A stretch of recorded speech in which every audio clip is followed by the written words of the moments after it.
Burnett used to work as a house physician. He felt that familiar sense of dissatisfaction with the clinical results because the idea of cure that he had when he first came into this profession was nowhere to be seen. He was on the verge of giving up the entire profession as a whole and going back to the countryside to become a farmer or something like that, when his friend suggested to take a look at homeopathy.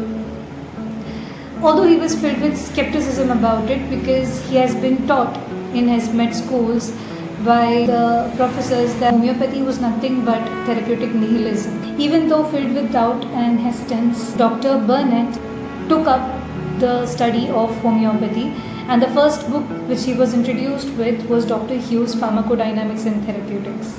The compelling arguments that were given there gave an idea to Dr. Burnett that either homeopathy was a profound science or Dr. Hughes was a charlatan. Since the ideas came from such a noble level, it uplifted his spirits a little bit. But then he was taken over by skepticism. In his early skepticism, he embarked on this journey that led him to the crossroads of skepticism and potential revelation. In the midst of a season marked with children suffering from chills and colds, he decided to give homeopathy's claims that aconite can prevent the progress of initial fevers to test.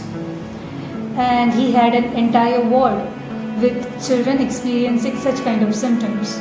He decided to administer Fleming's tincture of aconite to half of the ward and continue the conventional method of treatment on the other side. By next day, to his surprise, he saw that the side of the ward where the aconite was administered, the situation of children were very much improved and they were happily at play.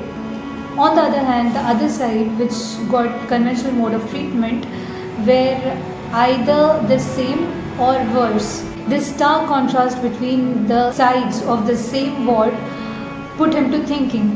Day after day, he became more and more intrigued with homeopathy. Aconite proved genuinely effective for initial fevers, ushering in recovery. He started reading more and more. An unexpected turn occurred just then. He was absent for 2 days, and during his absence, the nurse, having taken the matters into her own hands, administered the Dr. Burnett's fever medicine, as she called it, to all the children in the ward, leading to remarkable improvements. The nurse's intervention prompted him to reflect the perceived cruelty of his experiment. Accepting the results, he instructed the nurse to administer the medication to all the incoming cases until his departure. And it turned out that the treatment yielded rapid effervescence followed by convalescence, reinforcing his belief in homeopathy. Reflecting on his experience, Dr. Burnett says this is his first reason for being a homeopath. Hope you found the story interesting. Please like, share and subscribe to my channel. We'll meet again. Up until then, stay safe, stay healthy.